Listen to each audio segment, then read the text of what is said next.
भारत के dairy sector की एक और बड़ी ताकत है, एक और यूनिकनेस है, हमारी इंडिजिनस स्पीशीज।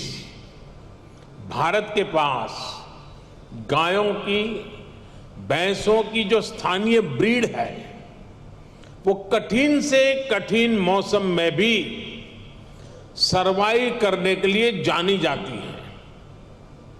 मैं आपको गुजरात की बन्नी भैंस का उदाहरण देना चाहूंगा। ये बन्नी भैंस कच्छ के रेगिस्तान और वहां की परिस्थितियों से ऐसी घुल मिल गई है कि देखकर कई बार हैरानी होती है।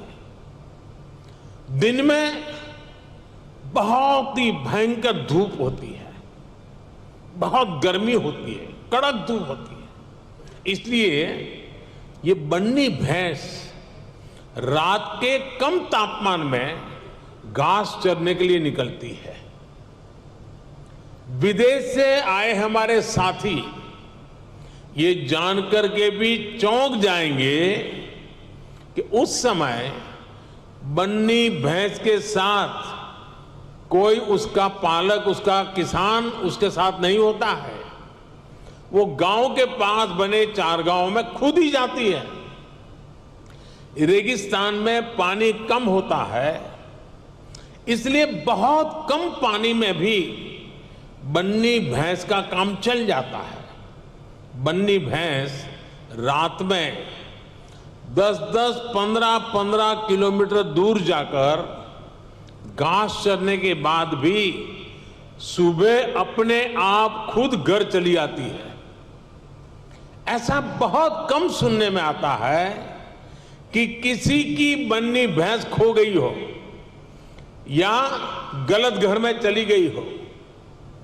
मैंने आपको सिर्फ बन्नी भैंस का ही उदाहरण दिया है, लेकिन भारत में मुर्रा, मेहसाणा, जाफराबादी, नीली रवि, पंढरपुरी जैसी अनेक जात नस्लें भैंस की आज भी अपने अपने तरीके से विकसित हो रही है।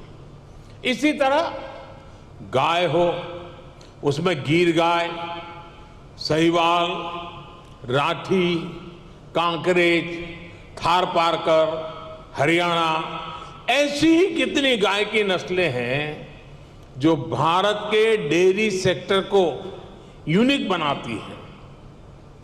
भारतीय नस्ल के ये ज्यादातर पशु क्लाइमेट कंफर्टेबल भी होते हैं और उतने ही एडजस्टिंग भी।